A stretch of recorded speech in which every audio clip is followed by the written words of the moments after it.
11 பேர் கிடைச்சாச்சு. Team ready. Match start. Cric United Tamil நேயர்களுக்கு வணக்கம். இன்னைக்கு ஒரு பயங்கரமான ஒரு பரபரப்பான மேட்ச் போயிருக்கு. ஆக்சுவலா நியூசிலாந்து vs இங்கிலாந்து ஆக்சுவலா கொஞ்சம் ஒன் சைடடா போகும்னு நினைச்ச ஒரு மேட்ச் வந்து எங்கேயோ இருந்து ஆரம்பிச்சு எங்கேயோ வந்து முடிஞ்சு ஒரு பயங்கர த்ரில்லரா முடிஞ்சிருக்கு.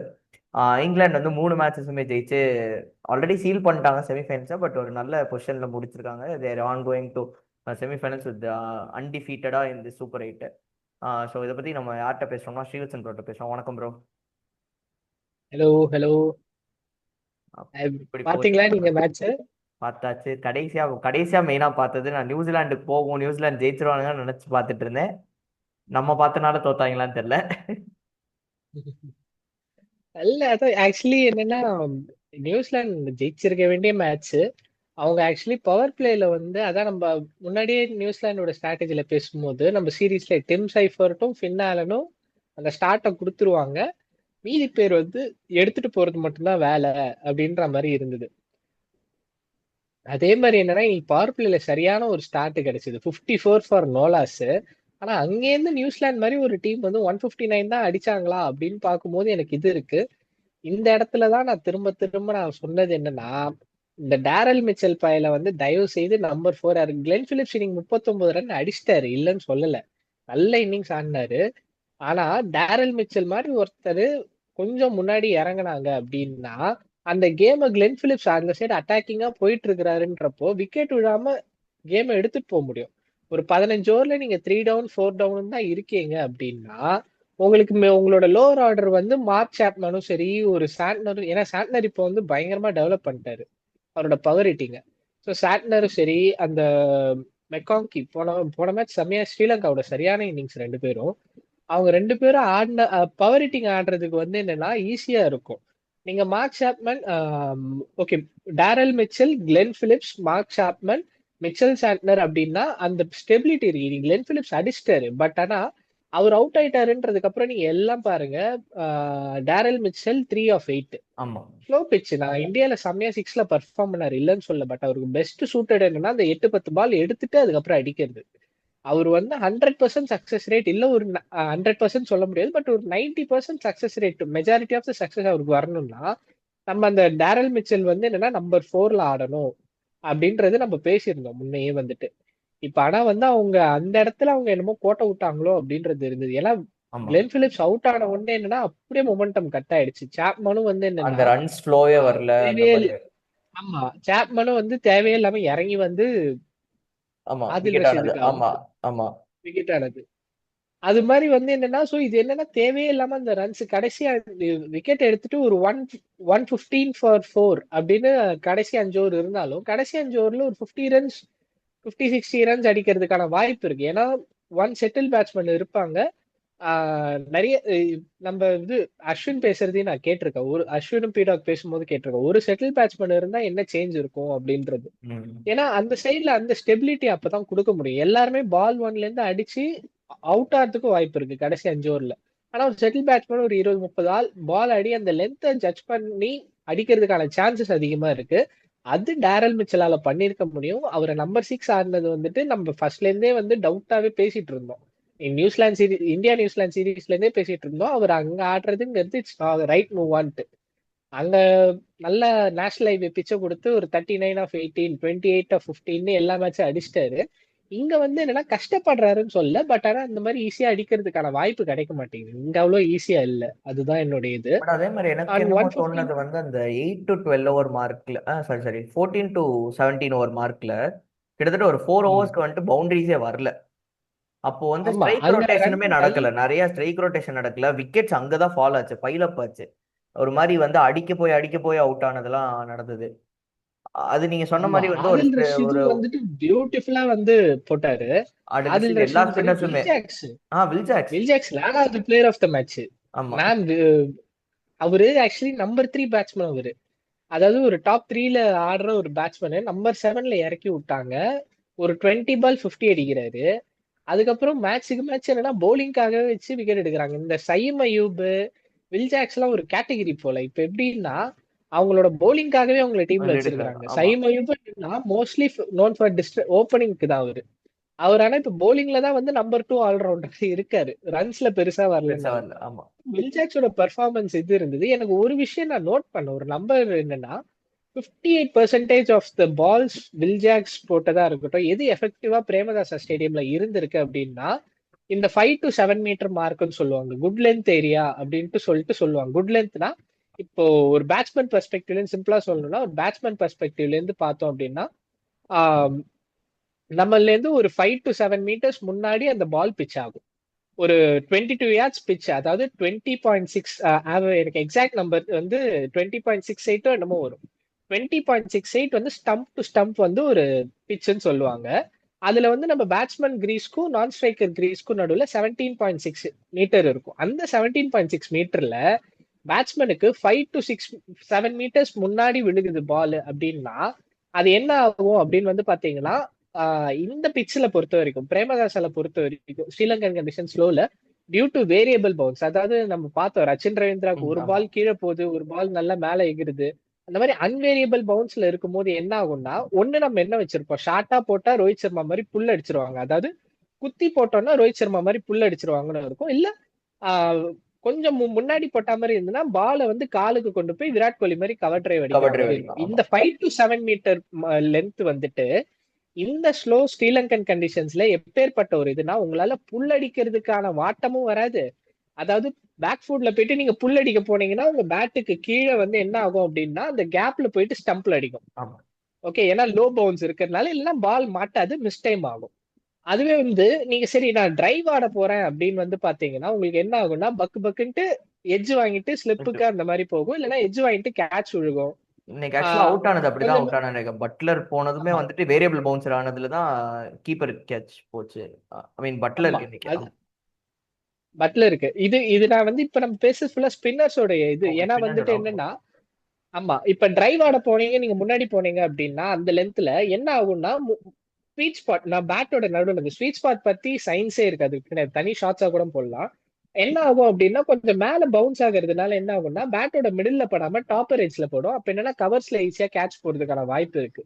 இது ஏன் வந்தா எல்லா பிச்சர்ஸ்லயும் இது ஒர்க் ஆகணுமே, ஏன் ஆகாது அப்படின்னா, ஏன் ஆகாதுன்றதுக்கும் காரணம் என்னன்னா, ஐபிஎல் மாதிரி பிச்சர்ஸ்ல வந்து பாத்தீங்கன்னா அந்த அஹ், இது பிட்ச் வந்து என்னன்னா ஹார்டா இருக்கும். ரொம்ப ஹார்ட் பிச்சர்ஸ் தான். நம்ம ஐபிஎல், நான் சொல்றது ஃபுல்லா ஐபிஎல், நம்ம இந்த வேர்ல்ட் கப்ல இருக்கிற இந்தியன் பிச்சர்ஸ் கூட இல்ல. But compared to Sri Lanka, Indian pitchers are far better in batting அப்படின்றது தான். ஐபிஎல் என்ன ஆகும்னா, புல் பவுன்ஸா இருக்கும் போது என்ன ஆகும் அப்படின்னா, நீங்க பட்டு அந்த பால்ல வந்து அந்த பால் வந்து ஸ்டாப் ஆகி வராது, நின்னு வராது. அந்த பேஸ்ல என்ன ஆகும்னா சில டைம் என்னன்னா மிஸ் டைம் ஆகி 6 போகும், இல்லைன்னா சில டைம் என்னன்னா எட்ஜ் வாங்கி 4 போகும், அந்த மாதிரி இருக்கும். ஸோ அந்த மாதிரி இதுதான் வந்துட்டு என்னன்னா, அந்த இந்தியன் கண்டிஷன்ஸ்ல நீங்க பவுண்டரி சைஸை வச்சுதான் என்ன பண்ண முடியும், விக்கெட்ஸ் எடுக்க முடியும். நீங்க எல்லா இப்ப சஞ்சு சாம்சன் அவுட் ஆனது எல்லாமே என்னன்னா லாங்கர் சைட் ஆஃப் த பவுண்டரியில அடிக்க வச்சு அவுட் ஆனது அந்த மாதிரி. So இது வந்து ரெண்டு டிஃப்ரெண்ட் கண்டிஷன்ஸ் அப்படின்றதுனால அது ஒண்ணு இருந்தது. இந்த கண்டிஷன்ஸ்ல கிட்டத்தட்ட 58% of the balls Adil Rashid போட்டதா இருக்கட்டும், எஃபெக்டிவா இருந்த ஸ்பின்னர் சொல்றேன் நான், ஆதில் ரஷீத், வில் ஜாக்ஸ், அதுக்கப்புறம் வந்துட்டு ரெஹான் உங்களுக்கு அகமது. ரேஹான் அகமது, அதே மாதிரி நியூசிலாந்துல வந்து ரச்சின் ரவீந்திரா போட்டதா கூட இருக்கட்டும், எல்லாமே என்னன்னா இந்த 5 to 7 மீட்டர்ஸ்ல தான் வந்து என்னன்னா போட்டிருந்தாங்க. ஸோ அந்த 5 to 7 மீட்டர்ஸ் கிட்டத்தட்ட 6 out of 10 wickets taken by the spinners வந்து அதுதான் விழுந்திருக்கு. நம்பர் கரெக்டா 6 out of 10 தானே? ஆமா, 2 2 2 6 இங்க 3-1 10. 4, கரெக்ட். 6 out of 10 விக்கெட்ஸ் வந்து எடுத்த விக்கெட்ஸ்ல வந்து பாத்தீங்கன்னா ஃபுல்லாவே ஸ்பின்னர்ஸ் போட்ட, ஸ்பின்னர்ஸ் வந்து அந்த லென்த்ல ஆப்ரேட் பண்ணதுதான். அது என்ன ஆகும்னா, நான் சொன்ன மாதிரி உங்களுக்கு டிரைவ் அடிக்க முடியாது, புல்லு அடிக்க முடியாதுன்றதுனால என்னன்னா, நீங்க ஃபால் ஷாட்ஸ் ஏதாவது ட்ரை பண்ண ஆரம்பிப்பீங்க. ஸோ அந்த மாதிரி தான் அவுட் ஆகிறதுக்கான சான்சஸ் அதிகமா இருக்கு. இன்னைக்கு அது சூப்பரா யூஸ் பண்ணாங்க.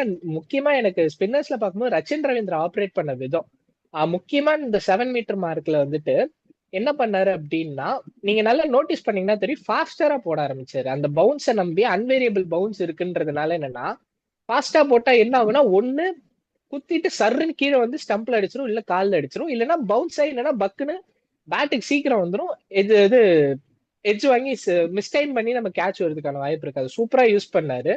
ஸோ அது ஒண்ணு. அந்த ஆதில் ரஷீத் சொல்லவே வேணாம், எந்த இடத்துலயுமே வந்து என்னன்னா அவரு பிரிடாமினா இன்னும் கொஞ்சம் ஸ்லோவா தூக்கி முன்ன போடுற இன்னும் கொஞ்சம் கூட முன்ன போடுவார். பட் இந்த இந்த வாட்டி அவர் அட்ஜஸ்ட் பண்ண விதம் வந்து எனக்கு ரொம்ப பிடிச்சிருந்தது.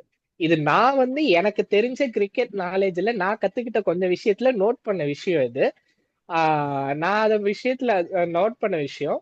ஸோ அதை வந்து உங்ககிட்ட ஷேர் பண்ண சொன்னேன். மற்றபடி என்னன்னா டாக்டிக்கல்ஸ் இதுதான் அப்கோர்ஸ் அந்த 18th over Glenn Phillips Glenn போட்டதை பத்தி பிலிப்ஸோட நீங்க என்ன நினைக்கிறீங்கன்னு சொல்லுங்க.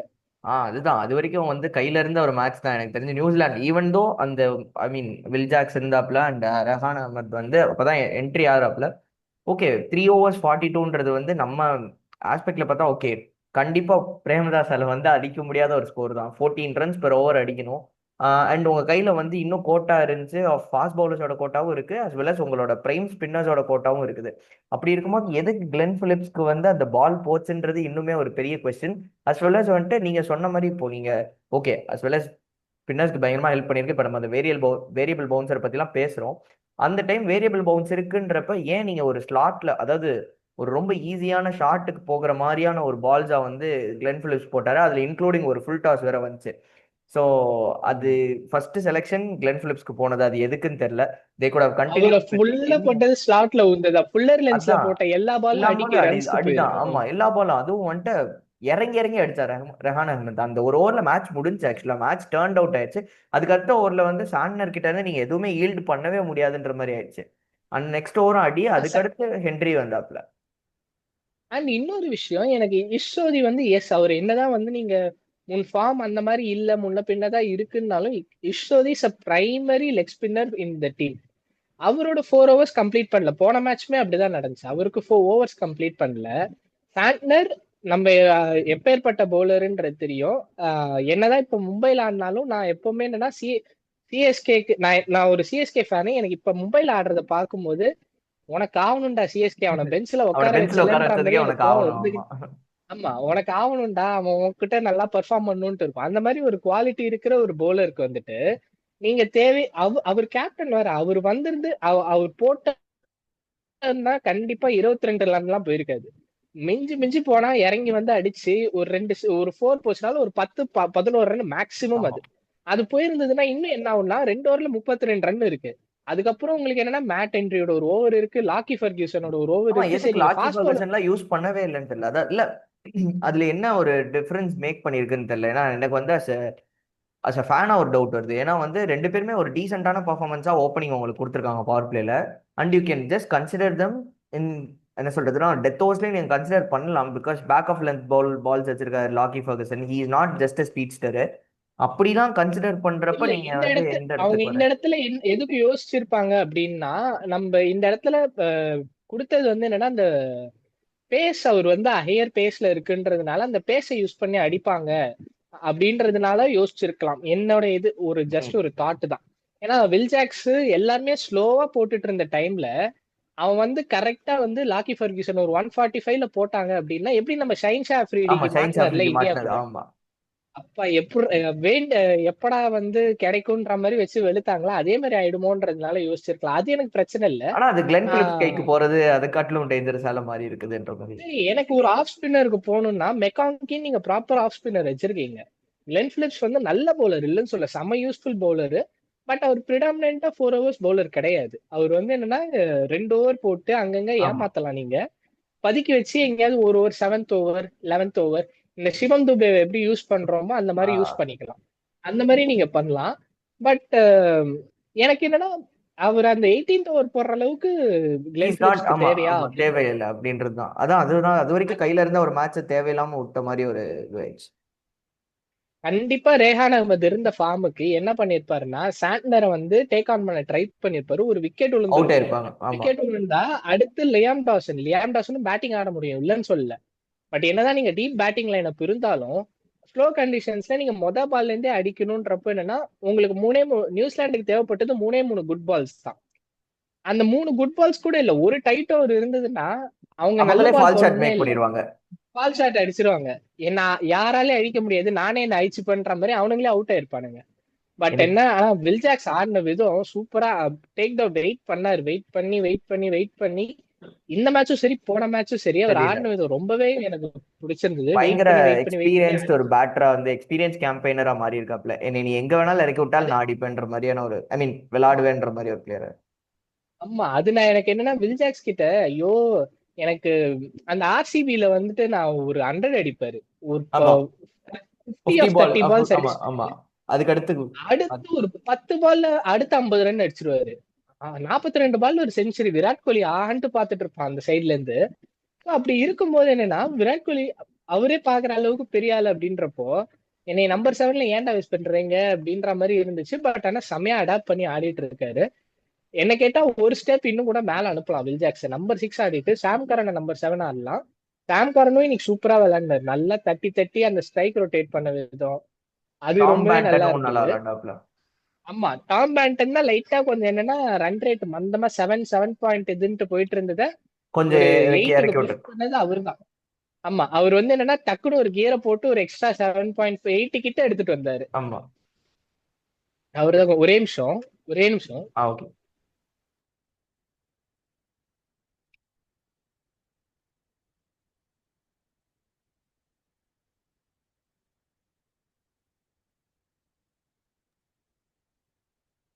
ஓகே ஜேக்கப் பெத்தல் ஆடின விதமா இருக்கு. எல்லாருமே வந்து கான்ட்ரிபியூட் பண்ணாங்க. எனக்கு ஹாரி ப்ரூக் அவுட் ஆகும் கம்பேர் பண்ணி பார்த்தா இந்த மேட்ச் நியூசிலாந்து தான் ஜெயிச்சிருக்கும். நம்ம எப்பவுமே என்னன்னா ஆஹ் இப்போ நம்ம பேசுறது என்னன்னா இப்ப ஹை ஸ்கோரிங் மென்யூஸ்ல எல்லாமே ஃபர்ஸ்ட் 6 ஓவர் வந்துட்டு நம்ம செட் பண்ணிட்டு ஆடணும் அப்படின்றது நம்ம சொல்லுவோம். நம்ம டிஸ்கஸ் பண்ணிருக்கோம் நிறைய. ஒரு 45 for 1 சிஎஸ்கே உடைய ஆமா 2021 டெம்ப்ளேட்டே அப்படிதான் இருக்கும். ஒரு 45 for நோலாசன் ஃபேஃபும் ருத்துவும் ஆடிட்டு அதுக்கப்புறம் அடிப்பாங்க பேட்டிங் கண்டிஷன்ஸ்ல 200 210 அந்த மாதிரி வரும் அப்படின்ட்டு. அதே மாதிரி என்னன்னா நம்ம ஸ்லோ கண்டிஷன்ஸ்ல இருக்கும்போது பவர் பிளேல எக்ஸ்ட்ராவா அடிச்சுட்டு மிடில் ஓவர்ஸ்ல கன்சாலிடேட் கொஞ்சம் ஆமா பண்ணும் அப்படின்னு பார்த்தா இன்னைக்கு அந்த டீம் தான் நிறைய ஜெயிச்சிருக்குன்னு பார்த்தா இன்னைக்கு நியூசிலாந்துக்கு செம ஸ்டார்ட் 54 for நோலாஸ். ரெண்டு பேருமே பின்னாலும் சரி டிம் சைஃபர்ட்டுக்கும் சரி செம்மையா மாட்டிக்கிச்சு அந்த 6. ஆனா அவங்க இருந்து விட்டாங்க. ஆனா இங்கிலாந்து வந்து பாத்தீங்கன்னா ஹாரி ப்ரூக் 7.1 ஓவர்ஸ்ல அவுட் ஆறாரு 50 for 3 ஆமா 7th ஓவர்ல. கிட்டத்தட்ட என்னன்னா லெஸ் தேன் 7 runs ஓவர்ல வந்து அவங்க என்ன பண்ணிருந்தாங்கன்னா ஆடிட்டு இருந்தாங்க. அப்படி இருந்தும் இங்கிலாந்து இங்க புல் பேக் பண்ணிருக்காங்க அப்படின்னா அது கண்டிப்பா என்னன்னா அந்த கிளென் பிலிப்ஸோட ஒரு ஒரு ஓவர் தான் ஓவர் தான். காரணம். அந்த ஒரு ஓவரை சரி பாத்துரலாம் புழிஞ்சிடலாம்னு சொல்லிட்டு இறங்குனது தான். அது கண்டிப்பா சாண்ட்னர் போட்டிருந்தாரு அப்படின்னா would have made maybe a difference Santner போட்டுட்டு அப்படின்றது. பெனல்டி மோட் ஓவரே நீங்க கிளென் பிலிப்ஸ் கையில கொடுத்துருக்கலாம். 19th ஓவர் கொடுத்திருந்தா கூட இவ்வளவு எஃபெக்ட் வந்திருக்காதுன்ற மாதிரி. தாராளமா ஏன்னா சாண்ட்னர் போட்டு ஒரு worst case worst 10 run 10 run Santner செம்மையா 15 ரன் போட்டாரு. ஆமா வச்சுப்போம் அப்படின்னு. ஆமா 10 ரன் சாண்ட்னர் செம்மையா போட்டிருந்தாரு. 6 ரன் தான் கொடுத்திருந்தாருன்னா 2 ஓவர்ல நீங்க தேர்ட்டி ஆமா செவன் ரன்ஸ் ஆயிருக்கும்.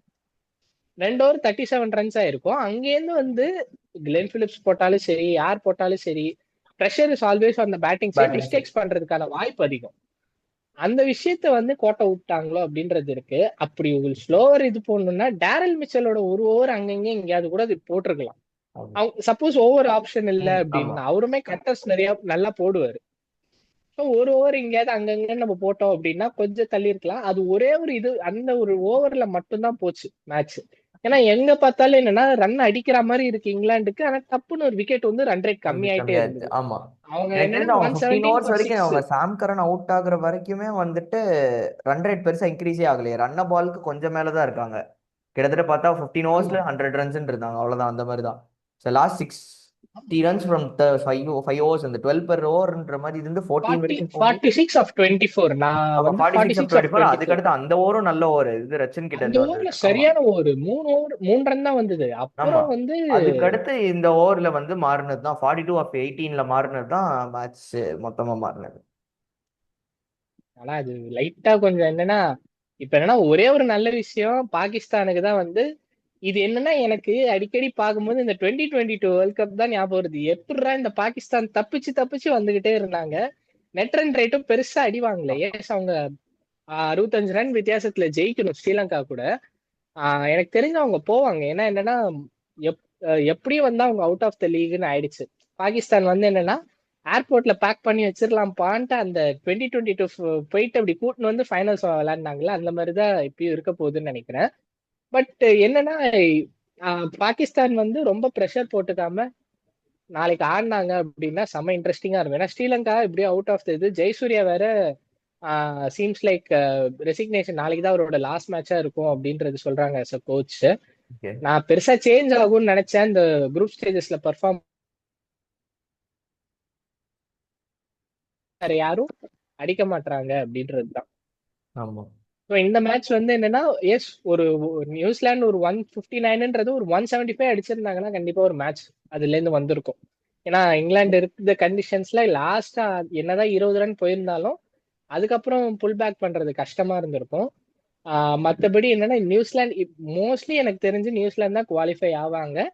பட் ஸ்டில் நாளைக்கு பாகிஸ்தான் வந்து தம்பி உனக்கு ஒரு அதிர்ச்சி அப்படின்னு சொல்லிட்டு எங்கேயாவது சயீம் ஐபுக்கும் ஃபர்ஹானுக்கும் வந்து பவர் பிளேல வந்து 6 ஓவர்ஸ்ல ஒரு 65 ஸ்டார்ட் கிடைச்சிருச்சுன்னா அவங்களோட டெம்ப்ளேட்டே பாகிஸ்தான் டெம்ப்ளேட் வந்து 160 170 170 அடிக்கிறது அடிச்சுட்டு தான். அடுத்து டிஃபெண்ட் பண்றது மேட்ச்ல. ஆமா ஆமா அதுக்கு ஆனா வந்து ஒரு ஸ்டார்ட் கிடைச்சிருச்சு, ஒரு 65 70 ரன் ஸ்டார்ட் கிடைச்சிருச்சு அப்படின்னா டெஃபினட்டா ஒரு 180 அந்த மாதிரி போறதுக்கான சான்ஸ் இருக்கு. எனக்கு தெரிஞ்சு எல்லாருமே ட்ரை பண்ணுவாங்க ஹை ஸ்கோரிங்கா கொடுக்கறதுக்கு.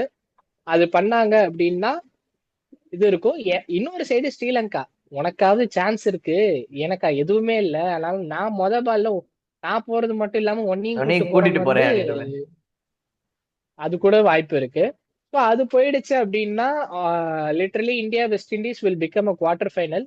அதுக்கப்புறம் சவுத் ஆப்பிரிக்கா ஜிம்பாப்வே இருக்கு, அது வந்து டெட் ரப்பர் டெட் ரப்பர் அப்படிதான். மேட்ச் அவ்வளவுதான். அதனால ஆமா அது ஒண்ணுமே இல்லை. ஸோ இந்தியா அப்ப நாளைக்கு தெரிஞ்சிடும் 3 செமிஃபைனலிஸ்ட் யாருன்ட்டு. 4வது வந்து வெஸ்ட் இண்டீஸ் கூட வெஸ்ட் இந்தியா இண்டீஸா வந்து இந்தியாவா தெரியும். ஒரு கிராக்கிங்கான மோஸ்ட்லி இந்தியா குவார்டர் தான். ஃபைனல், அதாவது வர்ச்சுவல் கிராக். சொல்ல வேணாம், நம்ம நம்ம இருக்கிற நிலைமைக்கு நம்ம சொல்ல வேணாம். திடீர்னு அவங்க வாட்டுக்கு வந்து திருப்பி இல்ல விட்டு இல்ல போன. சம்மடி அதான் எனக்கு எப்பவுமே என்னன்னா நான் சொன்னேன்ல, நம்ம நியூசிலாந்து ரிவ்யூலயே நம்ம பேசியிருந்தோம் ஏதாவது ஒரு மேட்ச் இந்தியா சம்மடி வட்டி வாங்கணும், வாங்கணும். அதை வாங்கிட்டு அப்பாடான்ட்டு அந்த இதை வந்து நான் வந்து பெருமூச்சு விட்டுக்கணும் அப்படின்ற மாதிரி இருந்தது. அது நல்ல சவுத் விஷயம், ஆப்பிரிக்கால சூப்பர் எயிட்ஸ்லயே வாங்கியாச்சு. ஆமா வந்துருச்சு. ஆமா ஆமா. அந்த மேபி டீம் அதுல ஒரு இருந்து மாதிரி செட் தெளிஞ்சுட்டா, ஆயிடுச்சு. கொஞ்சம் ஆமா தெளிஞ்சுட்டானுங்கன்னு தோணுது. பாப்போம் நமக்கு இது வந்து நல்லதா அமையுமான்ட்டு. ஆமா யாருமே அடிக்கிறது இல்லை, எல்லாருமே இஷான் கிஷன் எல்லாம் பால்ல இருந்து அடிக்கல. முதல்ல சஞ்சு சாம்சன் அடிக்க ஆரம்பிச்சான், அபிஷேக் சர்மா பால் சிங்கிள் தட்டு ஸ்ட்ரைக் கொடுத்தான். அப்புறம் சஞ்சு அவுட் ஆனா அபிஷேக் அடிக்க ஆரம்பிச்சா இஷான் கிஷன் சிங்கிள் தட்டு ஸ்ட்ரைக் கொடுக்குறான். அப்புறம் இஷான் கிஷன் வந்து 2 6 அடிக்கிறான். சூரியகுமார் அது மாத்தி மாத்தி அந்த ஆடினது எனக்கு ரொம்ப பிடிச்சது. அது தெரிய ஆரம்பிச்சிருச்சு. அவன் யோசிக்கவே இல்லை ஜிம்பாப்வே. ஆமா ஜிம்பாப்வே அப்படிலாம் யோசிக்கல. தட்டி தட்டி நான் பார்ட்னர்ஷிப் பில்ட் பண்றேன், 20 பாலா எடுத்துன்னு போறேன்ட்டு முடிவு பண்ணான்.